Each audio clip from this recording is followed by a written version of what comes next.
finalmente decidiu viver a fé cristã. Já não são mais o seu pai ou sua mãe que decide por você, mas você mesmo tem a capacidade de o fazer. Renovemos então, diante da comunidade e com a comunidade, as promessas que os nossos padrinhos, nossos pais fizeram por nós no dia do batismo. O que você pede à Igreja de Deus? E você? Ótimo. E como vivemos a fé?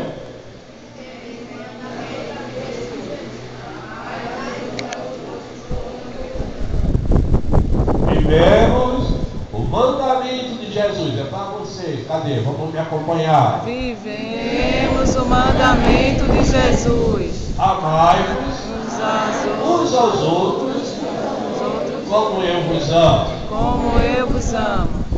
Você crê que Deus é nosso Pai, que Ele nos ama e tudo que fez para o nosso bem e para a nossa felicidade?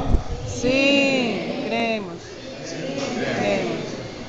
Vocês creem que o Senhor é Filho de Deus e que se fez homem, morreu na cruz e ressuscitou para dar a vida, verdadeira vida aos filhos de Deus? Sim, cremos.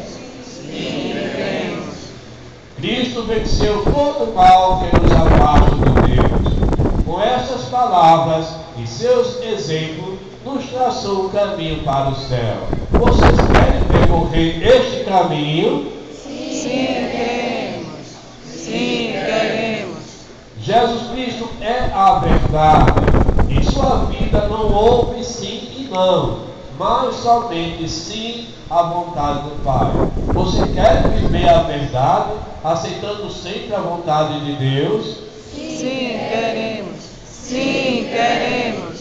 O homem é criado à imagem da Santíssima Trindade. Vocês querem viver a vida trinitária, imitando o Pai, que é doação, o Filho, que é aceitação, o Espírito, que é amor? Sim, queremos. Sim, queremos. Você promete ser cristão autêntico e viver como Cristo viveu, fazendo bem a todos? Sim, prometemos. Vocês prometem ser fiéis à Igreja, representantes de Cristo na terra? Sim, prometemos. Sim, prometemos. Depois que prometidos seguir os ensinamentos de Jesus, cumprir os mandamentos e evitar tudo que não é conforme os seus ensinamentos, vamos todos juntos consagrar-nos a Nossa Senhora, para que ela nos ajude a cumprir tudo que prometemos.